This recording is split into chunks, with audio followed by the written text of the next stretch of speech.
Maths में बाकी कुछ मत पढ़ो, इस चैप्टर को इस हफ्ते करना है, अगले हफ्ते में इस चैप्टर से गलत नहीं होना। अगर आपने एक हफ्ते उस चैप्टर को कर लिया ना, तो आपका आगे कभी गलत नहीं होगा उस चैप्टर। जैसे आप मैथ्स का मॉक टेस्ट एनालिसिस करते हो, आप देखते हो कि मेरा प्रॉफिट एंड लॉस से सवाल गलत हुआ, आपने देखा मेरा एक सवाल सीआई से गलत हो गया, आपने देखा मेरा एक सवाल जो एरिया चैप्टर से गलत हो गया, मैंने एक और चीज देखी कि यार मेरा एक चैप्टर नंबर सिस्टम से भी गलत हो गया। तो ये मेरे 4 गलत हैं, और अब मैं देखता हूं कि भाई मेरे बाकी चैप्टर से तो सही हो रहे हैं, फिर ये देखो जो सही हुए हैं उनमें आज कौन सा तुक्के से सही हुआ, ये पता होता है, मॉक टेस्ट देने वाले को पता होता है कि मैं इतना कॉन्फिडेंट नहीं था पर ये तुक्के से सही हुआ है। एक तो उस चैप्टर का नाम भी इसी में डाल दीजिए,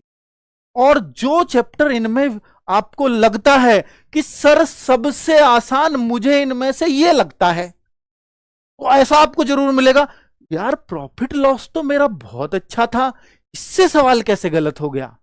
कहीं ना कहीं मुझे कंफ्यूजन हो। उस सवाल को फिर से देखिए और ये प्रण लीजिए कि अगर आपको हर सबसे हल्का चैप्टर उठाइए, जो आपको सबसे आसान लगता हो, पहले उस पर पीछा करिए और बोलिए कि जो सही हुए हैं इनमें को तो मैं हमेशा ही सही करता हूं, पर जो गलत हुए हैं चैप्टर आज, इनमें से एक चैप्टर का प्रण लेता हूं कि अगले हफ्ते इस चैप्टर से सवाल गलत नहीं होने दूंगा, इस चैप्टर के पीछे पड़ जाइए। आप देखेंगे कि मैथ्स के जो आपके 4-6 चैप्टर हैं जो बहुत वीक थे, एक एक हफ्ता आपने दिया, कुछ मत पढ़ो